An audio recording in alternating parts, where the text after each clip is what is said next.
Anna, thank you so much for joining me today. And it's wonderful that we've both gone green. We have, haven't we? We're Yeah. matching. Got the Anyone memo. listening, anyone listening on the podcast will have no idea, but those watching on video will see that we've got beautiful green backgrounds, which are very flattering, we think, to the ladies.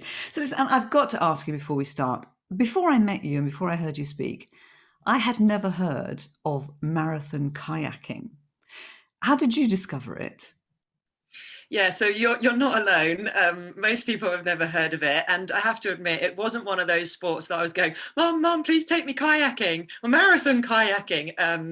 And in fact, I talk about my dream of becoming an Olympian, and my first recollection of the Olympics was the Los Angeles Olympics, and my heroes were on the athletics track, and I actually thought I was going to be a runner. But about a year later, I discovered kayaking, and it was purely by chance. My mum picked up a leaflet that said, "Come and try kayaking." It was a club that was about 10 minutes away from where we lived, and it was just like, something for the kids to go and do in the summer holidays for a week, get them off my hands. We loved sport as kids, and it was always like tennis camp, basketball camp, whatever. And so it was like, right, go and do this every morning, 5 days. We went along and we loved it. And it was just, we were on the River Thames in a beautiful stretch of Surrey, and it happened to be lovely weather, which makes a difference when you're in a water sport.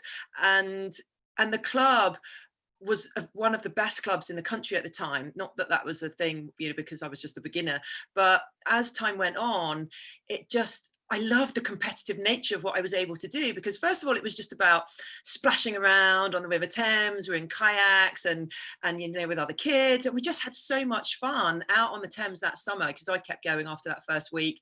And it was just fun. And after a while, I just loved this idea of trying to propel my boat along the river as fast as I could, and faster than all the other kids.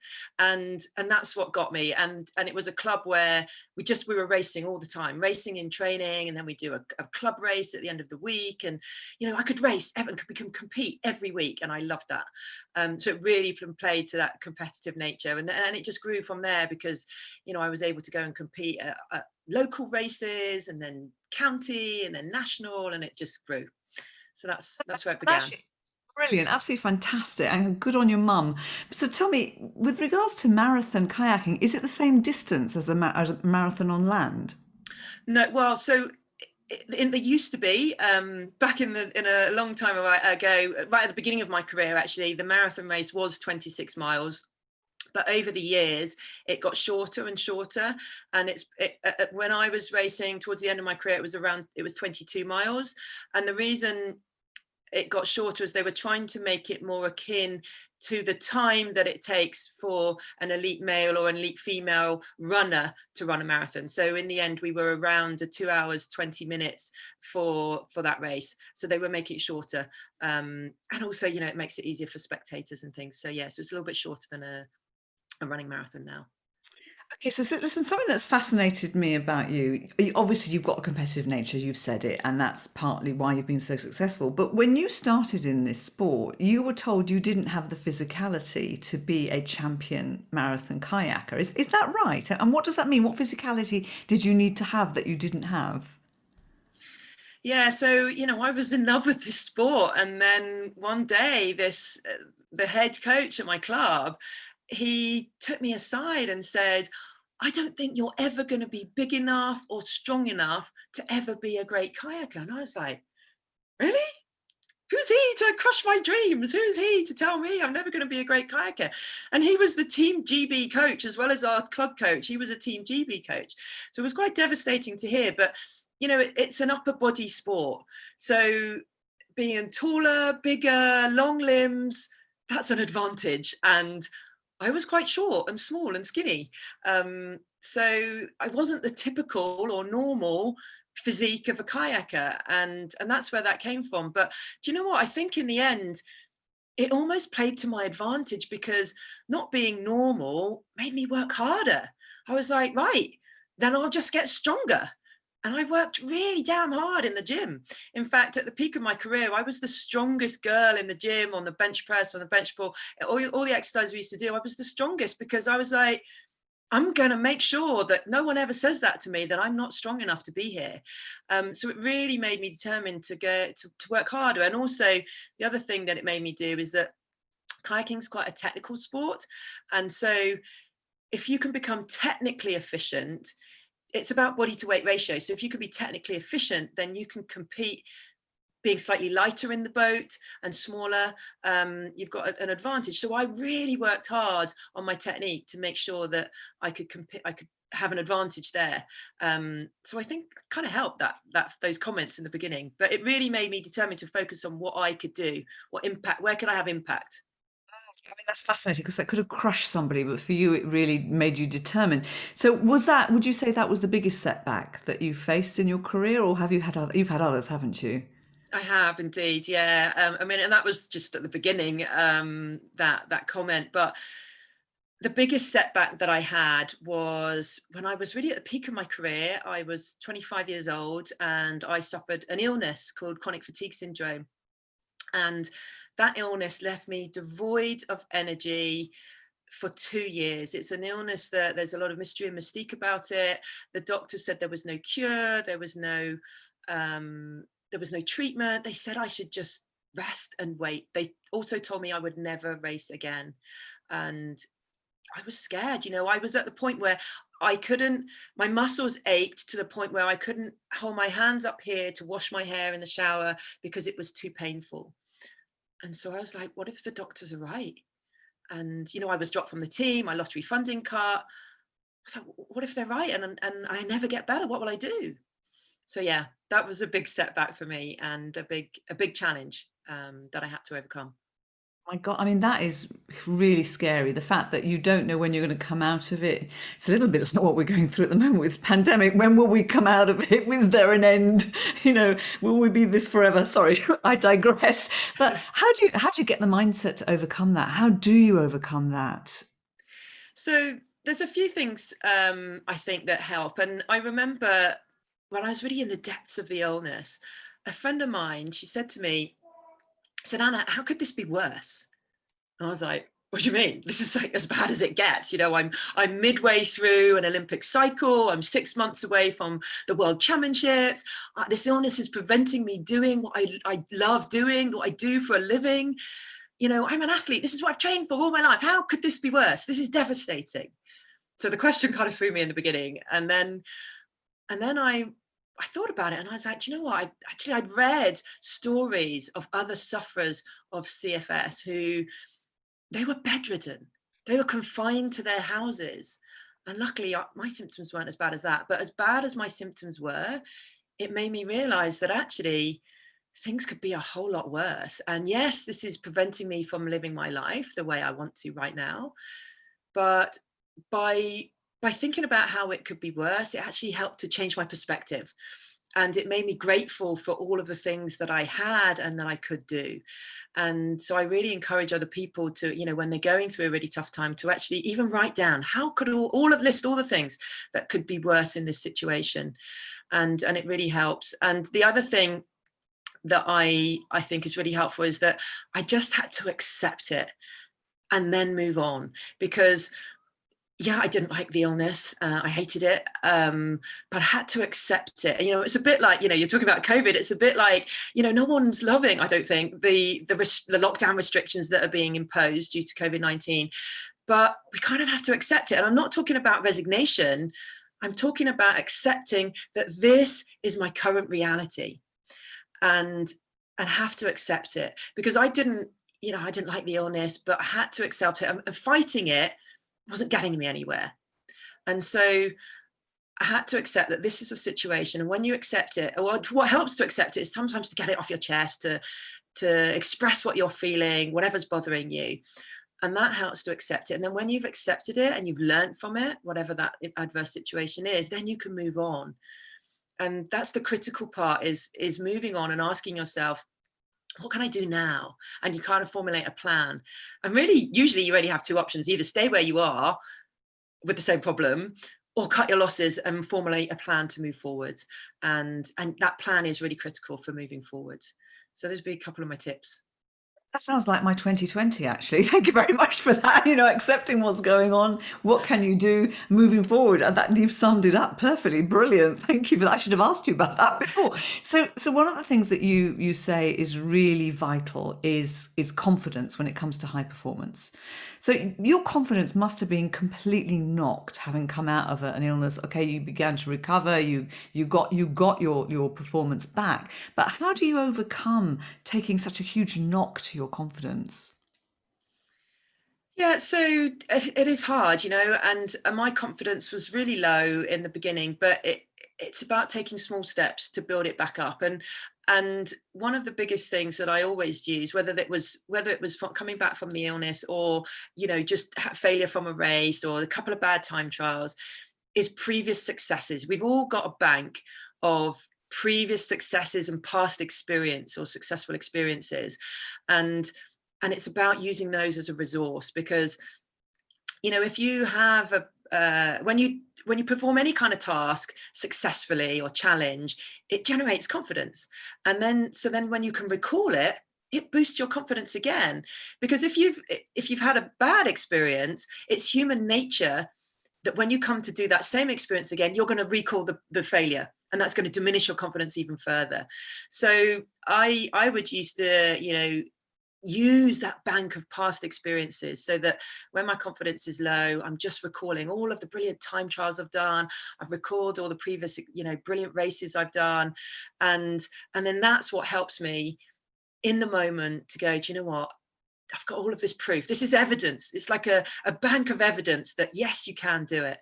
The other thing is that often when our confidence is low, is the voice of doubt pops up, and my sports psychologist would call it ants. They're automatic negative thinking, and so when those ants would pop up, I would have a list, which I've already created, of more useful thoughts, more supportive thoughts that are going to help me in that moment. And so I would replace the ant with a more positive thought, and not just a positive thought, but a more supportive thought, I suppose, because otherwise they're just automatic and they just take over your mind. So you need to be ready and armed to deal with the ants.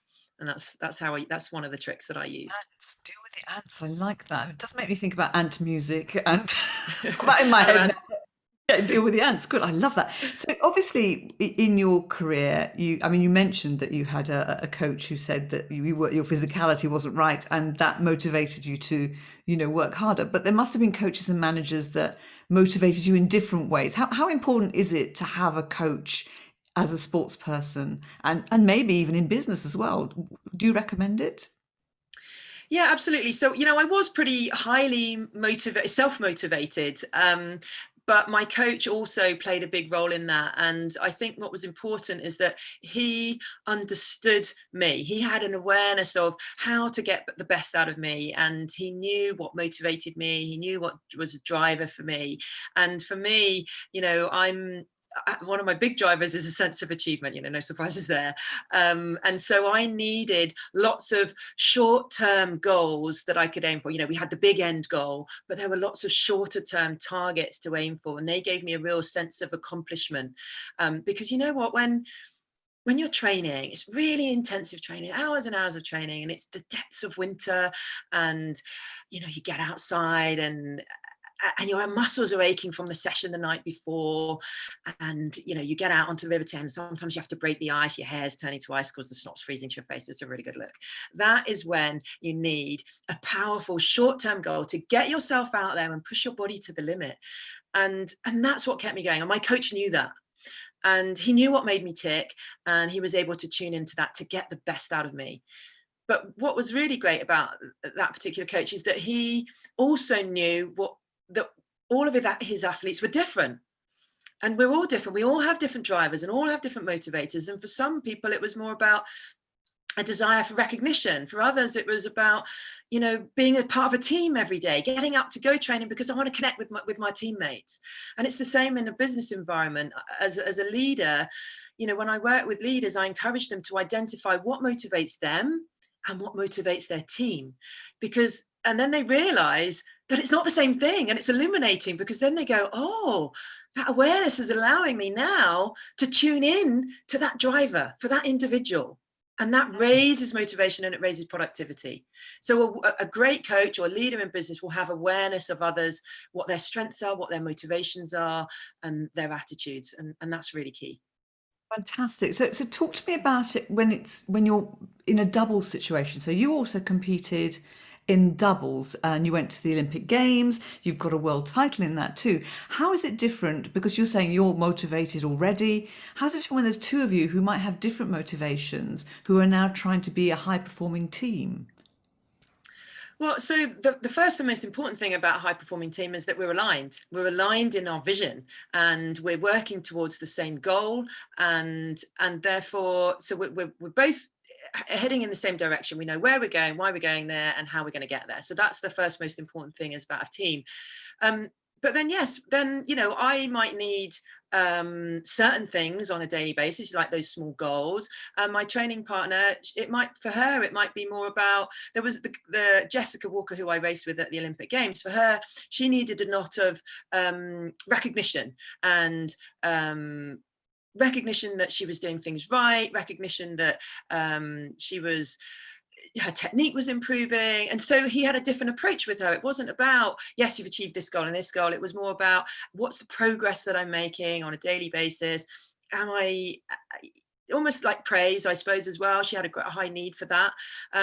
So it wasn't like we would end up doing different training. He just had different approaches with us. And again, that's why that awareness of others is really important. Fantastic. I love the fact that you said we were both going in the same direction, because I did have a picture of one of you facing one way and one facing the other. And I thought that would be probably a different sport. That's a complete disaster. I did love that. So, okay, listen, you've had great success, but every success you have, surely the pressure is on because the eyes are all on you. Anna's done it before. She's the one to beat. Everyone's looking at you and trying to beat you now. How do you cope with that pressure when you've succeeded and you've got to succeed again and again and again? Yeah, so I had that a lot. And I remember the first time that I was a world champion going into a race, into the world championships. I was already had a world title. And actually this particular race was being held in the UK. It was in Stockton-on-Tees, the industrial northeast, the glamour of my sport. But it was on home water. And so it felt like the crowd were expecting me to win. And that prompted a really pesky, annoying little voice of doubt in my mind that started to say things like, oh my God, they're all expecting you to win. You're the favorite. What if you mess it up? It'd be so embarrassing to be the favorite and then to lose. And so all of that's going on in my head. And we all have that voice of doubt. Like, you've got that voice of doubt as well, right? We've all got a voice of doubt. Yeah, I so do. not just me. We've all got it. And so there was two ways that I dealt with this. And one of them was to reframe it, because I was viewing that situation as a threat. Oh my God, there's pressure, the expectation, all of that. And so I needed to turn it around. And it was more helpful to start thinking, do you know what? This is a brilliant opportunity to go out there. I've done all the training, go out there and put all that training into action and show all those people that they were right to believe in me. And this is what I trained for, right? And so when we see something as a threat, it leads to feelings of stress and anxiety. But when we turn it around and we see it and we view it as an opportunity, then it leads to positivity, to excitement even, and to a more creative approach. So the first thing is to reframe it. And then the second one is, again, I work with a sports psychologist a lot, and he used to say to me that there are two things in life: things that you potentially have control over and things that you have no control over. And I couldn't control what everyone else was thinking and saying and expecting. It was as bad as worrying about how fast my competitors were going to be. I couldn't change that. It was like worrying about what the weather conditions are going to be like. I can't control that. And so in that moment, it was time to put the uncontrollable factors aside and focus my attention on where I could have impact. And in the last couple of days before a race, then that would usually mean in my processes, it was about my, focusing on what I was going to eat, my rest and my recovery, and keeping hydrated. And then when it came to the race, it was about my race plan. It wasn't about the outcome and competitors. it was about focusing on what I could control, and I could control my race strategy. And so when I did that, I started to feel like I was in control of the situation. And then I felt a lot happier and a lot calmer. So those are a couple of the ways that I dealt with that, which, and you know, I won back-to-back world titles 3 years in a row. And so I had to draw on that a lot. So I know it works. Love that. Love that. Really, really powerful, really strong. So listen, I'm going to have to finish on a really frivolous question for you here because I'm dying to ask, and I'm sure that our listener is too. So you must have been challenged because I've seen your physicality, the pictures of you when you were training and when you were competing. You had some arms, you had some muscles there. You must have been challenged to do some arm wrestling at some point in your career. Yeah, I did. And it's funny that you say, you know, you choosing your words carefully with you had arms and you had muscles. And when I met my husband, I remember in our one conversation, but very first time I met him in a bar, and he was sort of trying to describe that I was muscly, and he was like, yeah, she's quite well built. She's, you know, she's, and I was just like, well built, is that really how I want to be described, as well built? And anyway, so he was one person that always wanted to challenge me as an arm wrestler. But I do recall one event that I was at. It was Sports Aid, who are a charity who help young up and coming athletes, and I was supported by Sports Aid. So at Black Tie Do, it's their annual gala, and I was on a table, and on the table was a chap called Mike Rothwell, who is the MD of Caesars Entertainment. They were sponsor of Sports Aid, and we got chatting, and so I'm in my, you know, black tie dinner dress, but it's sleeveless, and so my arms are on display, and you know, we've had a few drinks, and he's talking about arm wrestling, and he said, look, right, so I want to challenge you to an arm wrestle. I'm pretty sure, you know, I surely can't be beaten by a girl. I'm sure, I know you look strong and everything, but I just got to do this. Can we do an arm wrestle? And I was like, yeah, okay, but what are we doing the arm wrestle for? We need to have a bit of bet here because it's, you know, and we're at a charity event. So he said, okay, right, I'll donate £500 to Sports Aid if you win the arm wrestle. But as part of that deal, you've got to take me and a few of my team out kayaking at the Olympic course. And so so the deal was we go to Eton Dorney, where the Olympic regatta course was, and I'd take his team out. So I was like, right, pressure's on. You know, this is a big deal for the Sports Aid. So anyway, we sat there. We got John Inverdale, who was the compere of the evening. He came and refereed the arm wrestle, or adjudicated it, or whatever you want to say. And so there we were at the dinner table. He's in his black tie suit. I'm in my dinner dress, and we had the arm wrestle, and I won, of course. And we got 500 quid for Sports Aid, and I took them all out and taught them how to kayak. And you've got a great story, and you can embarrass him forever and ever, which is wonderful. Yeah, every time I see him, I remind him. Anna, it's been an absolute pleasure. Thank you so much. You're welcome. Thanks for having me.